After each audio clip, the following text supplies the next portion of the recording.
2 सालों से रानी चटर्जी जूझ रही हैं एक बीमारी से। रानी चटर्जी को हो गई है एक बहुत ही बड़ी बीमारी।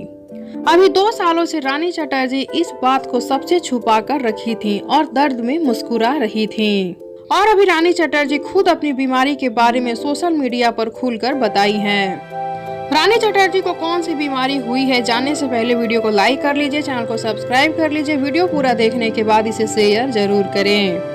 भोजपुरी सिनेमा की फेमस एक्ट्रेस है रानी चटर्जी। रानी अपने कैरियर में बहुत सी हिट फिल्में दी हैं और वो लगभग सारे हिट एक्टर के साथ फिल्में कर चुकी हैं। वो एक्टिंग के साथ साथ सोशल मीडिया पर भी खूब एक्टिव रहती हैं। हमेशा अपने फोटोज और वीडियोस शेयर करती रहती हैं। रानी के फैंस उनके नए फोटोज और वीडियोस के इंतजार करते रहते हैं। लेकिन इसी बीच रानी अपने एक पोस्ट से सबको चौंका दी हैं। उनके चाहने वाले परेशान हो गए हैं। रानी ने अपने पोस्ट में अपनी बीमारी का खुलासा किया है। उन्होंने बताया है कि उनको कौन सी बीमारी हुई है और कब से हुई है। रानी ने लिखा है, बीते 2 सालों से मैं एलर्जी की बीमारी से जूझ रही हूँ। रानी को एलर्जी की बीमारी हुई है।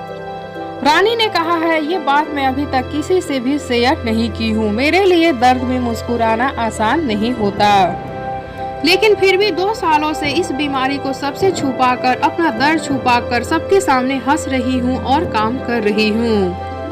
रानी ने कहा, दर्द में मुस्कुराना आसान नहीं होता। इस पर रानी के फैंस उनकी जमकर तारीफें कर रहे हैं। तो आप सब क्या कहना चाहते हैं रानी की बीमारी के बारे में, बताइए हमें नीचे कमेंट बॉक्स में। साथ ही वीडियो को लाइक कर लीजिए, चैनल को सब्सक्राइब कर लीजिए। वीडियो अच्छा लगा हो तो ज्यादा से ज्यादा शेयर कीजिए ताकि और भी लोग रानी चटर्जी के इस बीमारी के बारे में जाने और अपनी कीमती राय दें।